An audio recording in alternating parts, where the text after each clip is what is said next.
Drake's rap career has been destroyed. Or at least that's what they saying. That's what they saying.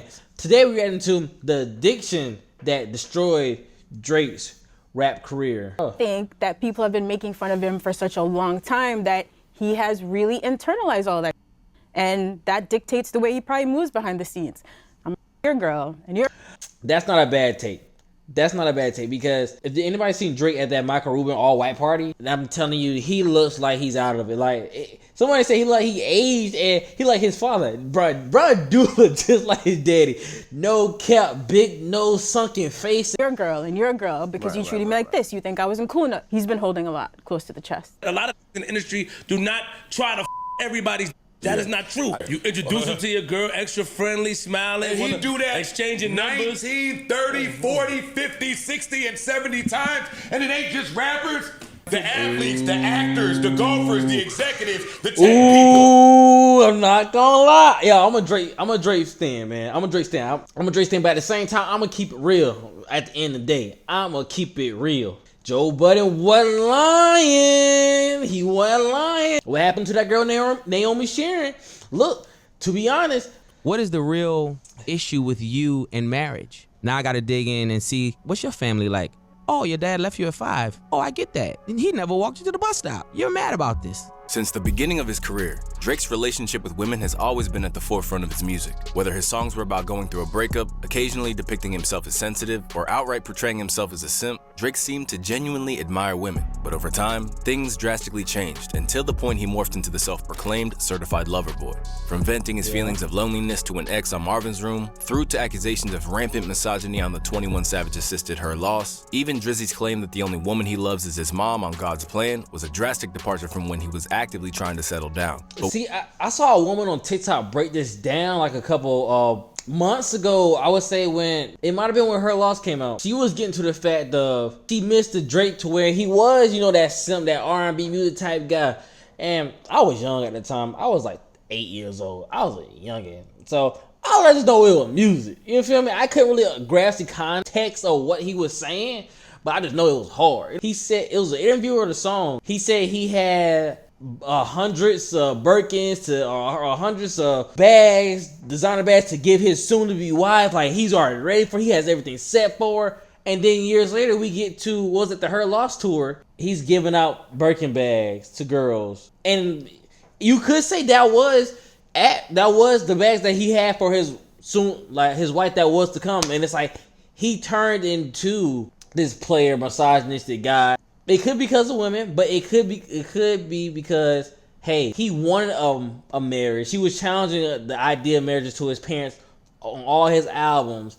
And then once he didn't achieve that, he couldn't get over his own internal fights and conflicts within himself to actually be a husband and get a wife. I think it's the woman's fault for making you lose love and make you think true love doesn't exist. When the whole time, it was you. You messed up everything. But in his mind, he don't see that. That's how I'm feeling right now. That's what I think. But where the good guy image was once intact and helped skyrocket his career to the top, that's long gone now and replaced with the perception that, as Kendrick said, Drizzy doesn't even like women. In fact, he only values them when it comes to sexual gratification and as a way to have a one-up on his enemies and friends. In short, there's now a belief that Drake has... He fucks with Kendrick vibes. I don't know. I don't want this to be biased. I just want to state facts. State facts. I'm a fan, but hey, state facts. State facts. That's all I'm asking, because I'm stating facts. I realize who he is, but come on.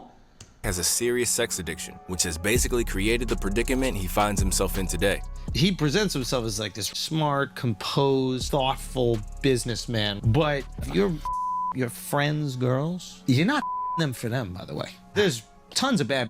You're not just doing it to get a nut. You're your man. That's what you're doing. It sounds crazy, but that's what it's about. I'm gonna do something that I know that I'm gonna have over you. Oh yeah, okay, yeah. Currently operating in a state that... Andrew Schultz. Did he 4+4? Did he 4+4 that? Did he 4+4 that? When he said, okay, when he said, I'm fucking your man, I'm like, okay, that's tweaking. But then he said he's doing it to have a one-up over that man that he'll remember forever. No, I'm not gonna lie.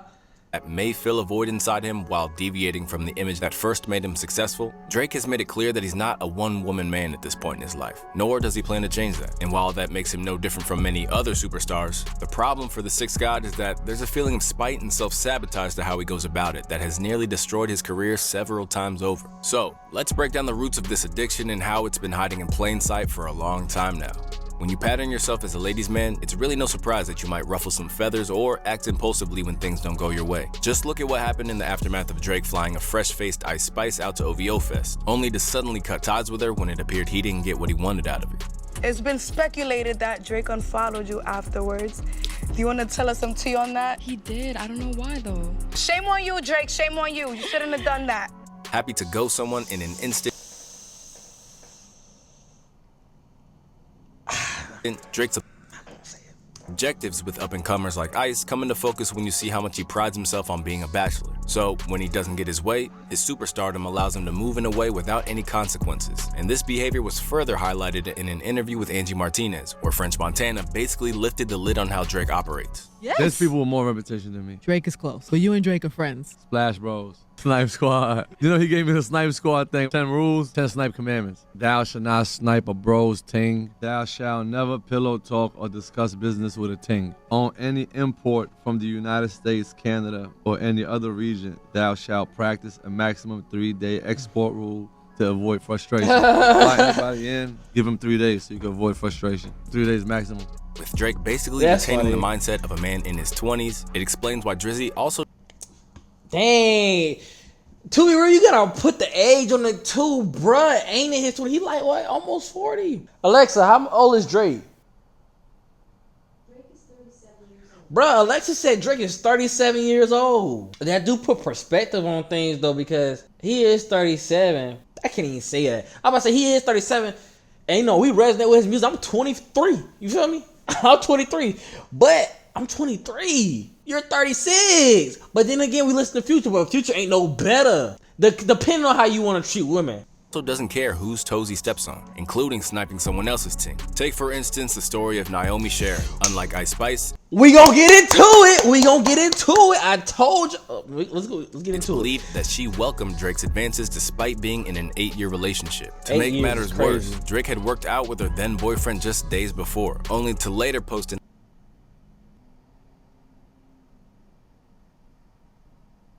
That's so shiesty. Oh my gosh, that's like dirt bad behavior. That's like some manipulator thing. It's the wolf in sheep's clothing type, you know, manipulation.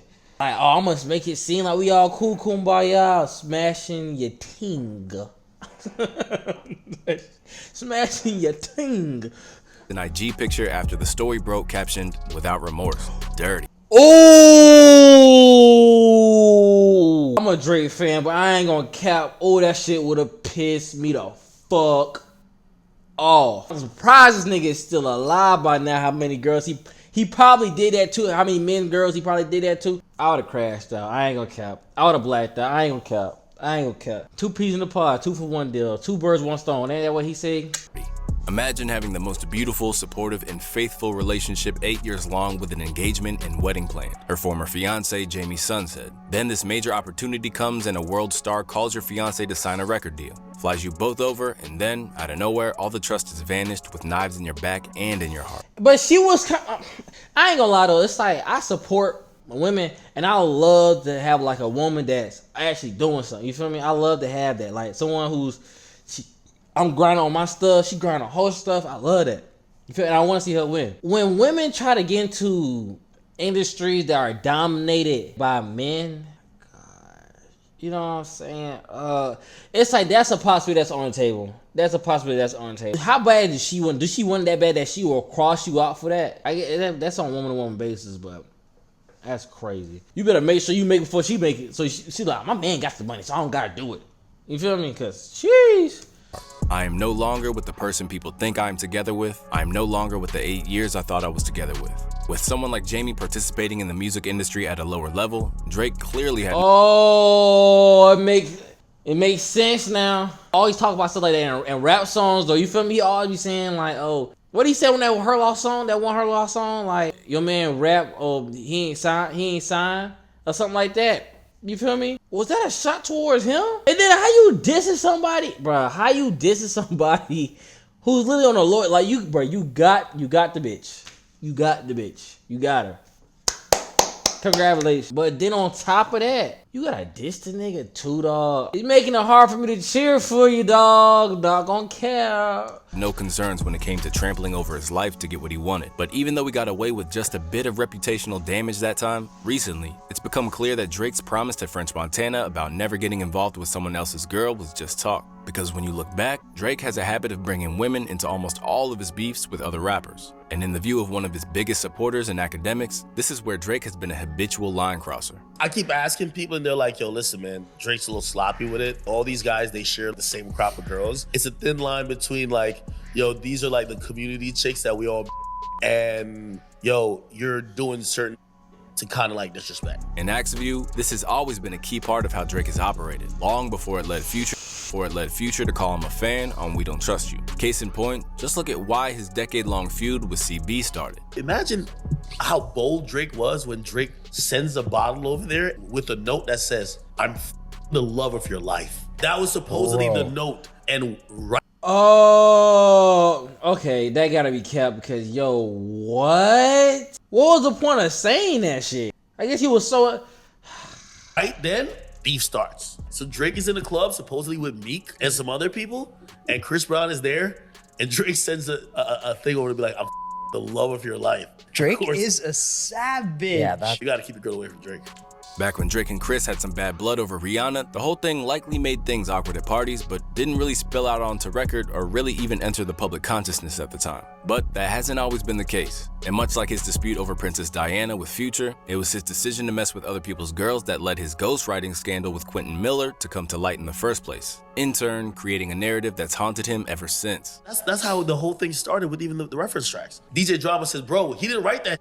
The guy in my studio in Atlanta, he recorded it and Drake just sang it over. That's how that starts. So two guys who thought Drake their chicks basically created that moment. But while all of these incidents could have been damaging to his career, if you need to look at how far Drake will push it when it comes to women, look no further than him betraying his very own mentor when he was at his lowest. A story that was brought to light in a bar by Kendrick Lamar's Not Like Us. The allegations that Drake on Wayne's girl when he was in jail have actually been around for a while. And to Weezy's credit, he's done his best to shoot Drake some bail. Oh, I wasn't worried about that. That's just how life go when you locked up. She still be texting me and stuff, you know? However, this is only one side of the real story that never gets reported, because as Weezy disclosed in his autobiography, this actually took a real toll on him. As a man, he wrote, I woke up still feeling messed up about the f***ed up day that I had. Hell is what it was. I'm used to arguing with my girl on a daily basis, but finding out that she'd messed with Drake was the absolute worst thing I could have found out. Seemingly happy to backstab one of the people who had done the most for his career, this would point to the sheer depths of Drake's issues when it comes to his addiction. But as for how Drake's addiction manifested in the first place, there's a couple of things. Bro, they got bro looking like a straight villain. I'm not gonna care. To be real, bro, when I tell you this Kendrick Lamar Drake beef done opened up so many can of worms that really, bro, at this time, like this video right here, bro, got Drake looking like a villain. Like he always said he admired Batman, but no, this man looking like Bane. Not gonna care, bro. This man like a villain. Usually I have something to say to back it up, but damn, I can't. Boy, if I was Drake lawyer right now and a public defense for him, and they put on the other side putting out facts like this, I'd be like, boy, boy, you did that, boy, oh, you cooked, nigga. Cause I'm baffled by some of this shit. I'm baffled, nigga. I can't even say shit to make it sound good to twist it around, nigga. I gave you a couple girls, but damn, nigga, the way you going about it is too crazy. Too crazy. Theories, but both boil down to the same thing. It's his way of getting back at the tough times in his youth, or proving everyone wrong who doubted that a suburban Jewish kid from Toronto could make it big in hip-hop. And during an in-depth conversation on the Joe Budden podcast, they weighed in on how people's perceptions of him influenced his tendency to forget his loyalties and go after women who should be off limits. Let's have a real conversation about how talk about Drake behind the scenes and how people in the industry talk about Drake and how they view him. View Drake like he's a corny who grew up not getting no and now he got money and now he's able to afford that, right? Left with a deficit he's now trying to make up for, this explains some of the recklessness in how Drake pursues women. Because for him, it's personal, and a way to further assert his place at the top. Bottom line is, most of these in the industry that have grown up a certain way don't like that this moves in the fashion he moved because they never had a respect for him. You just said that a lot of the industry do that. They're trying to say he was that lame nigga that always was talking about, let me get down with y'all, let me go hang out with y'all. And then like, why she don't want me? Why that girl don't want me? Give me a hug, ass nigga. That's what they making it sound like. Damn. It do sound like, bruh, I'm not gonna lie. Like I said, I'm a Drake fan, but bruh, I'm not gonna lie. It do sound like that. The way he moving now, even in his like late 30s, he made up for lost time. It do sound like that, bruh.